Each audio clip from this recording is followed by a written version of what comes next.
Section 5-10 is on Simpson's rule. The objective of this section is to find approximate values of definite integrals using Simpson's rule.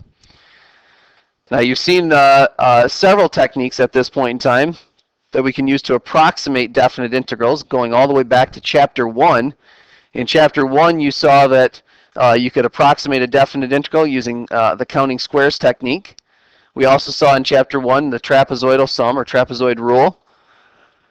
In this chapter we've covered Riemann sum using rectangles to approximate definite integrals, and now we're going to cover Simpson's rule, which is another approximation technique. Now, in this chapter we have talked about the fundamental theorem of calculus, and the fundamental theorem of calculus tells us how to find the exact value of a definite integral. I don't have to approximate them anymore. I can find their exact value. So you might be wondering at this point, why is it that we need another approximation technique? And there's two reasons that I can give you for that. First of all, the fundamental theorem of calculus hinges on the fact that you can find the antiderivative of the function that you're given. Well, that requires that, first of all, you're given an algebraic representation for the function, and if you're not, then you're not going to be able to find the antiderivative of that function and evaluate it at the upper and lower bound and take the difference. That is, you're not going to be able to use FTC on that. The second example that I can give you is for some functions, the antiderivative simply does not exist. There are some functions out there for which there is no antiderivative function. No algebraic representation for that. And so for that reason, you also need to have an approximation technique that you can use. All right? So the approximation techniques are still going to be valid, and in fact, I want to make these approximation techniques as best I can. And that's what we're going to see with Simpson's. I'm hoping that we can improve on the techniques we've already covered. All right, let's do a little comparison here between those techniques actually that I've just mentioned. We'll leave out counting squares here. But we'll look at a comparison between Riemann, trapezoid, and Simpson's rule here. And so Riemann sum uses rectangles to approximate the definite integral. So let me sketch some curve here. We'll call this f of x. Let's make some subinterval here well, let's start out with an interval from a to b. And we'll split this up into, let's say, 4 subintervals here. You could do more if you want to, but I'm just going to split it up into this many. Should be fine for us. And in fact, I'm going to use this same sketch here to illustrate this for all 3 of these. So let me just make a copy of that. Oops, I don't want the title with it there. So we'll just copy this so we can use it later on. All right, so Riemann sum here uses rectangles to approximate the area. Now remember, with a Riemann sum, you have to pick these sample points. So let's just assume that maybe the first sample point is right here, and the second sample point maybe is right here. And we use these sample points to determine the heights of our rectangles in each subinterval. And of course, each subinterval can have the sample point at the same location, the left side, right side, midpoint, or they can be anywhere in the subinterval. So let's just say that those are our sample points, and that would lead us to a Riemann sum that would look something like this using these rectangles here. So we'd end up with approximately these 4 rectangles. Now what you'll notice with these rectangles is, first of all, in each subinterval, we're in essence using a horizontal line to represent the curve. That is, we're representing f of x with a horizontal line in each subinterval there. And the second thing to notice then, if it's a horizontal line, is a horizontal line is actually a polynomial of degree 0. It's just a constant. And this will kind of help us see the progression of how we end up with Simpson's rule here. So that's what a Riemann sum is. If we move to trapezoids, a trapezoidal sum or trapezoid rule, let me just paste this sketch that we had back in here.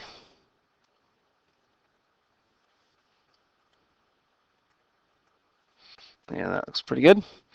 And trapezoids, of course, use a trapezoid in each subinterval. So let's sketch our trapezoids in here. These just use the endpoints at each subinterval on your curve there, so you don't have the freedom to choose the points anywhere that you want, like you do with a Riemann sum, but nonetheless, you end up with trapezoids that look something like this. And you can see that in each subinterval, we're using still a straight line, but it's got a little slope to it. That's a linear function, actually. So we're using a linear function to represent f of x in each subinterval. And of course, a linear function, in a more general sense, is a polynomial function of degree 1. So Riemann is degree 0. Trapezoid is degree 1, which kind of hints us to what we're leading to with a Simpson's sum here, or Simpson's rule.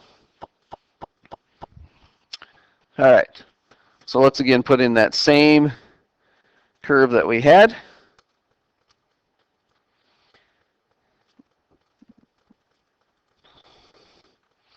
And indicate what this means for Simpson's rule. Now, Simpson's rule says that you're going to take two of these subintervals and group them together. So I'll take these first two subintervals and mark these points here at the end of each subinterval on my function. And then I try to come up with a curve, a quadratic function that goes through those 3 points. I don't try to, but those 3 points will uniquely define one quadratic function that goes through there. So it might be some curve that looks something like this on those first two subintervals. And then on the next two subintervals, we group the next two together and mark those points. And we try to come up with the curve that goes through those 3 points. All right, and it might look something like that. And you can see now that the curve is doing a little better job on each subinterval of modeling the original function f of x. So you can see that we're using quadratic functions now on pairs of subintervals. We've got to pair these together because we need 3 points to uniquely define a quadratic function to represent f of x on each pair of subintervals. And of course, a quadratic function is just a polynomial of degree 2. So that's our progression. We go from Riemann sum, which is a polynomial of degree 0, to a trapezoidal sum, which is a polynomial of degree 1, to finally Simpson's rule, which is a polynomial of degree 2. All right, so let's try to use this technique where we use parabolas or quadratic functions and find the area under those quadratic functions and add all those up. Similar to what we do with trapezoidal sum and Riemann sum. We add up all of our rectangles for Riemann sum or add up all our trapezoids for a trapezoidal sum. Now the problem that we run into with Simpson's rule here and trying to use this technique is the fact that we don't have a formula that tells us how to calculate the area under a quadratic function. Unlike with Riemann sum, a Riemann sum is using rectangles, so we already know the geometric formula for finding the area of a rectangle. It's base times height. For trapezoidal sum, we already have a formula for finding the area of a trapezoid. It's 1/2 the sum of the bases times the height. So we already had formulas that we could use to quickly calculate these rectangles or these trapezoids. We don't have that for a quadratic function or for a parabola. So we're going to have to figure out what that formula is. So let's sketch ourselves some sort of a quadratic function here. It might look something like this, we'll say. And doesn't necessarily have symmetry about the y-axis here, but I'm going to center it around the y-axis. And I'm going to try to get two subintervals here of equal width here. We'll put those at -h and +h, so 0 is right here in the middle. And for any quadratic function, you could move it horizontally so that it's centered around the y-axis like this. And you could find the area under it. And of course, since we're just simply translating that function, it doesn't change the amount of area that we have. So if I find the area under this quadratic function, it will apply for any quadratic function on any subinterval. And that's our goal.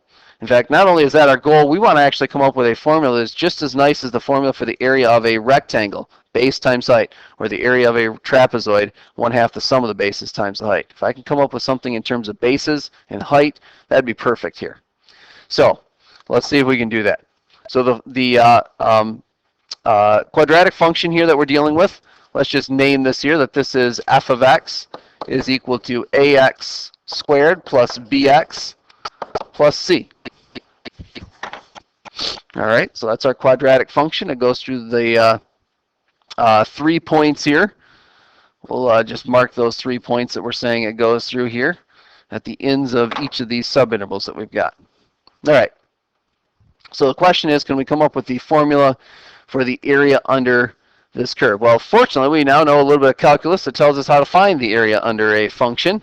That's called a definite integral. So the area under this thing is equal to the definite integral from negative h to h of our function, which is ax squared plus bx plus c times dx. In fact, if you wanted to draw in that little strip like we did before in section 5.8, mark the top and the bottom points there on that strip and write a differential equation out, you'd see this same thing emerge here. But we know this is what happens, so we're just going to write it down. And actually, that quadratic function, I can actually find the antiderivative of that. A, B, and C are constants, so treat them that way. So you've got a times 1/3 x cubed is the antiderivative of ax squared, plus b times 1/2 x squared is the antiderivative of bx, plus c times x is the antiderivative of c. That's from negative h to positive h. All right, so let's plug in the upper bound and plug in the lower bound and then take the difference. So we have, I'll write it as a over 3 times h cubed plus b over 2 times h squared. Oops. Put the h in parentheses. Plus c times h. Now that's the upper bound. We have to subtract the lower bound. So plug in negative h. So it's going to be a over 3 times a negative h cubed plus b over 2 times negative h squared plus c times a negative h. And let's see what we end up with here for the area under this quadratic function. So we have a over 3 times h cubed. That's this guy right here. And we're going to end up subtracting a over 3 times negative h cubed. Now the negative h cubed becomes the opposite of h cubed. When you cube that thing, the negative comes out front. And so you're actually subtracting a negative when you combine these two, which means you're adding them together. So I actually have two of these guys. I'll write it as 2a over 3 times h cubed. And then the b over 2 h squared, end up subtracting a b over 2 h squared. That's these guys right here. Now the negative h squared, when you square that out, of course, it just becomes h squared. So you actually have b over 2h squared minus b over 2h squared. Those two guys actually cancel each other out. So these guys are gone. You don't have to worry about them. And then finally, we have the ch at the end. And then we're subtracting c times negative h, which when you subtract the negative ch there, that's going to become a positive ch. So it's ch plus ch is going to give me 2 ch's. Okay. All right, now I'm going to just rewrite this slightly. This actually is the formula that I could use to find the area of a under a parabola. But let's just rewrite this slightly, and you'll see why we want to rewrite it here in just a minute. But I'm going to factor out a 1/3 h. So when I factor out a 1/3 h, I'll be left with, in the first term there, a 2 times a. And I factored out one of my h's, so it's 2ah squared. And then finally, when I factor out 1/3 h from 2ch, dividing 2 by 1/3, when I factor that out, leaves me with 6. That is 6 times 1/3 gives me the 2. And I factored out the h, so all I'm left with is the c then. All right, 2ah squared plus 6c times the 1/3 h there. So there's my formula. And to be honest with you, I should be happy that I found that formula. But the only thing I don't like about this is this formula here relies on the fact that I know a and that I know c. That is, I have to know the a and the c from the quadratic equation for this particular function, which means that I'm taking some subinterval or some interval and splitting it up into n subintervals. That means I have to find the quadratic equation for n over 2, half of those subintervals. I have to find that many quadratic functions first before I can even use this little rule here for finding the area under it. So even though this is good that I found this, The problem is that it would be very time consuming to come up with every single quadratic function first to find a and c, and then use this formula. Again, it would be much easier if somehow I could have this based on the base of each subinterval, which you can see that the base of this subinterval here is h, and the base of this subinterval here is h. And the height of this subinterval here we'll call y sub 0 over here on the left. And the height here in the middle, let's call that y sub 1. And the height here, well, let's call this y sub 2. We're using h there, though I know I said base there, but we're using h there because that's representing a horizontal distance there. But that distance of the length of that base is represented by h here. It'd be much nicer if I could use the actual y values that I already know from my function. My function goes through those same 3 points as my quadratic equation is going to go through. So let's see if we can come up with another way to write this. So we've got a little bit of extra work here to do. So let's go back and find out what y sub 0 is equal to. Now y sub 0 is actually my function evaluated at negative h. So that's equal to f of negative h. So let's plug in negative h into my function. That was the a times x squared, or a times negative h squared, plus b times x, so that's b times negative h, plus c. And so to simplify this here a little bit, this would end up being, actually let me just write it down below here. This would end up being a times negative h squared is ah squared. It would be a minus bh and plus c. All right, let's check out y sub 1. Now y sub 1 was the value of my function at 0. So when I plug in 0, oh, that's going to be nice. It's going to be a times 0 squared plus b times 0 plus c, which of course ends up giving me just c.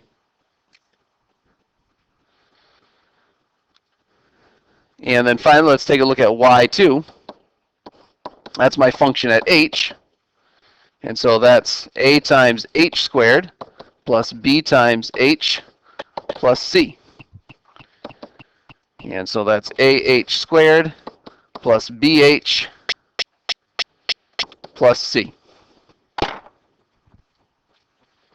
So I end up with some nice things here, and I can see that there's already perhaps some relationship between what I got up here. I had 2ah squared plus 6c. And I can see that 2 of these had some ah squareds in. In fact, if I add those 2 together, if I take the y sub 0 plus the y sub 2, when I add those together, notice I'll get ah squared and ah squared. Those will give me 2 ah squareds in the 2 equations there when I add those together.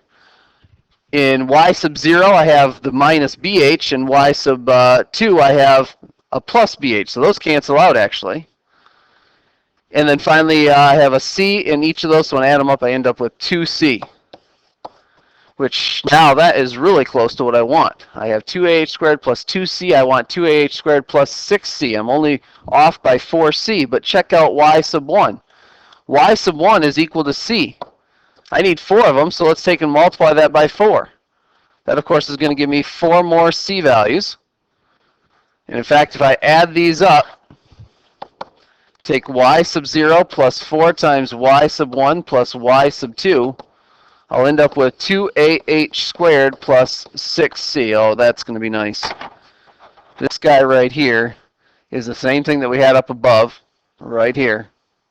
And I can replace that now with y values, the actual y values of my points on both my quadratic function as well as my original function. All right, so that means that I can rewrite this area here in terms of y sub 0, y sub 1, and y sub 2. So it turns out this is equal to, I should have left myself a little bit more room here. This is equal to 1/3 h times y sub 0 plus 4 times y sub 1 plus y sub 2.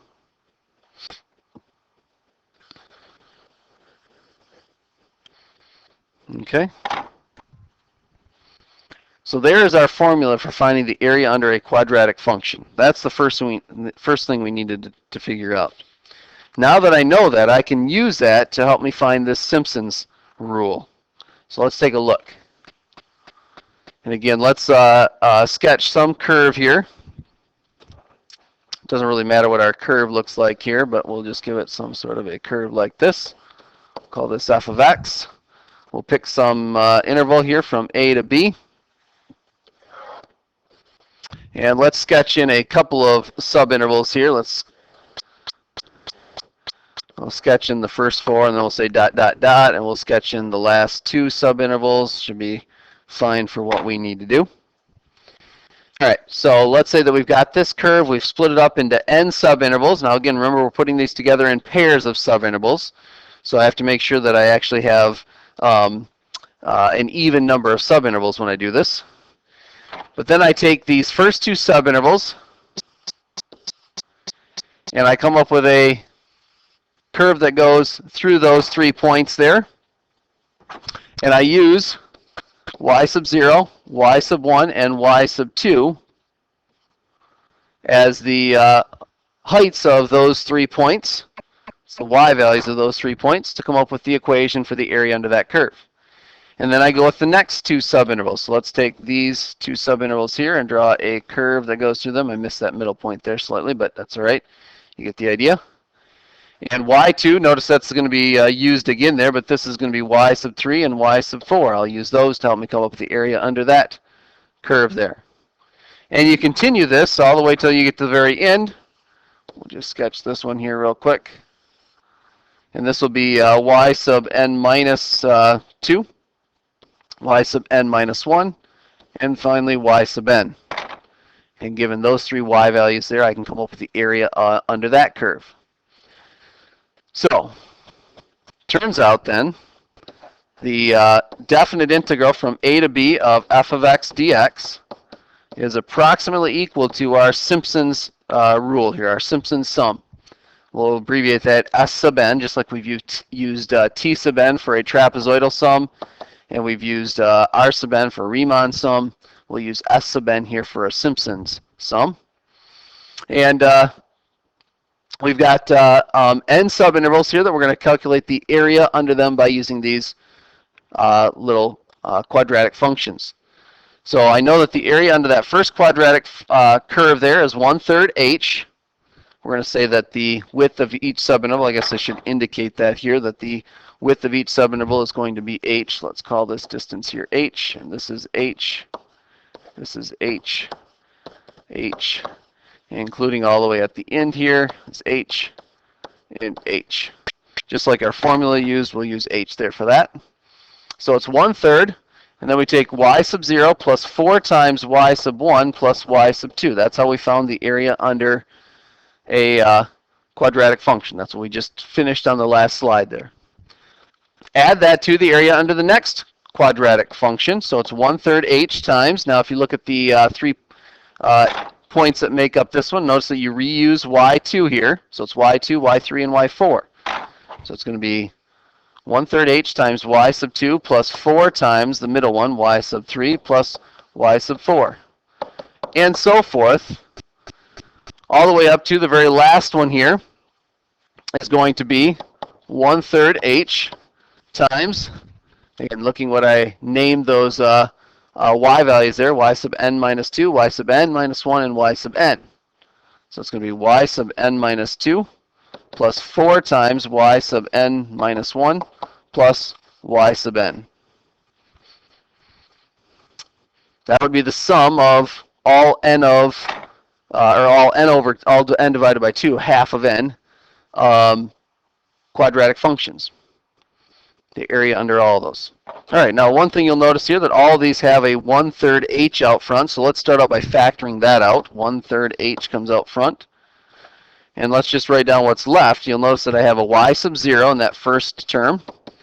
I've got 4 y sub 1s. I have 1 y sub 2 here, but if you look at the next term, I have another y sub 2 over there. So there's 2 of those guys, 2 y sub 2s. And then you have 4 y sub 3s. And I don't have the next term written down, but if I did, I'd have a y sub 4 here, and in the next term I'd have another y sub 4. So there's actually two y sub 4s, and so forth. This pattern continues. You can see how it starts out with 1 times the first y value, but then it alternates 4 times 2 times 4 times 2, and so forth. All the way up to the very end. Again, I don't have the previous term written down here, but if I did, you would see that this y sub n minus 2 would combine with the previous one, so I'd have two of those guys, 2 y sub n minus 2s. I have 4 y sub n minus 1s, and finally I have y sub n.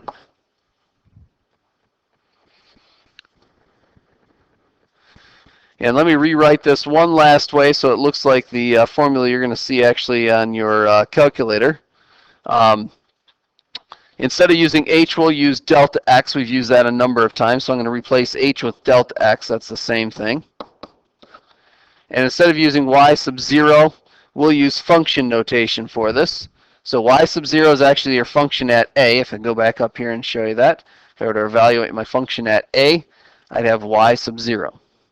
And then if I move over h, or delta x, I'd get the next y value. So this is plus 4 times my function at a plus delta x. Again, I'll put that in terms of delta x instead of h.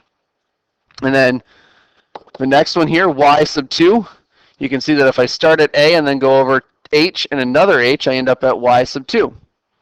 So this is 2 times my function at a plus 2 delta x. And you can see how the pattern here is going to continue since it alternates here from 4 to 2 and so forth. We need to put a fourth term on this thing. So 4 times f at a plus 3 delta x, and so forth. I'll have to put this down below here. I'm running out of room there. All the way up to the very last term here is my function at, I guess I can probably squeeze that actually on the previous line here. I'll just put my function at the very last value here, f of b. And there is our Simpson's rule. All right, so let's see if we can use this. In fact, I should make one other note here about n. Just say where n is an even number.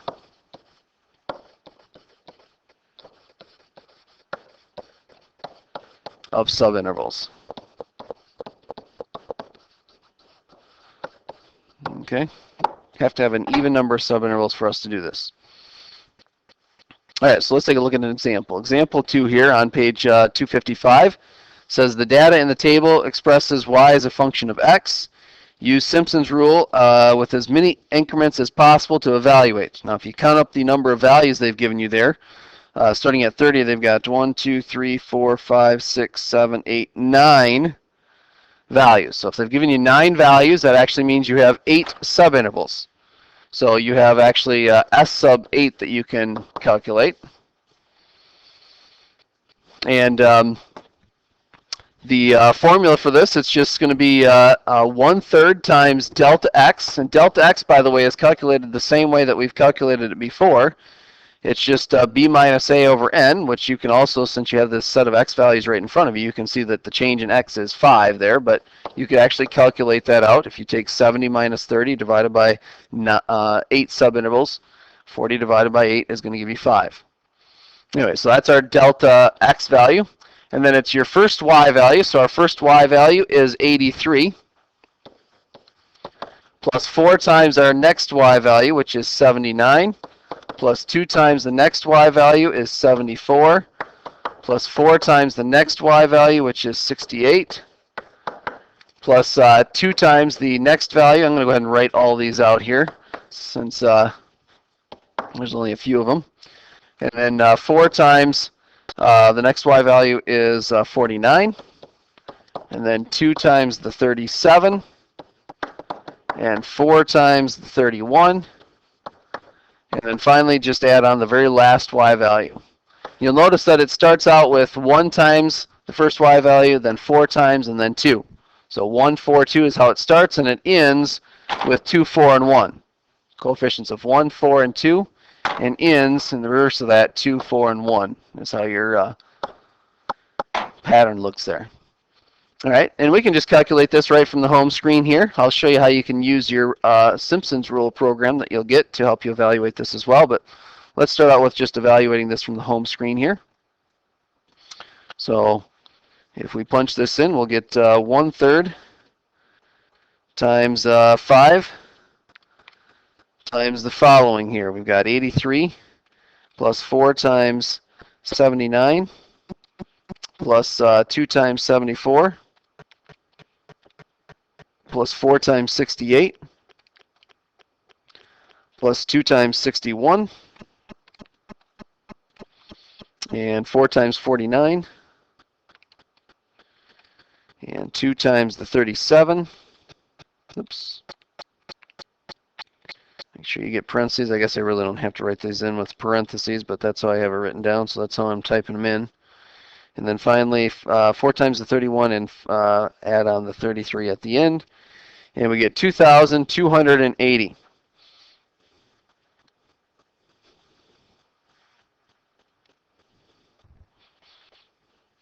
And so that is our Simpson sum here, 2,280.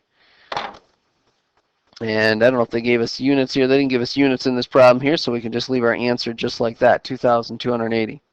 Now you could also use your program. This program that you'll get works very much like your trapezoidal and Riemann sum. I'll just quickly demonstrate this for you. Now, since this is a set of data, you have to enter this data into your list. So you have to go to second, or press stat, and then go to edit, and then go over to list 1. I'll go ahead and clear out list 1, and I'll clear out list 2. And I have to put in both my x's and my y's here into list 1 and list 2. So we'll put in 30, 35, 40, 45, 50, 55, 60, 65, and 70 for my x's. And for our y's, we've got 83, 79, 74, 68, 61, 49, 37, 31, and 33. You can see how you're probably typing more in, just putting in your data here into the list than you did on the home screen, but nonetheless, we can use our Simpsons program here. And we've got a set of data in list 1 and list 2. And it's just going to show you the formula, just like trapezoid and Riemann sum do. And there's our solution, 2,280. All right. And that is all we need to cover for this section.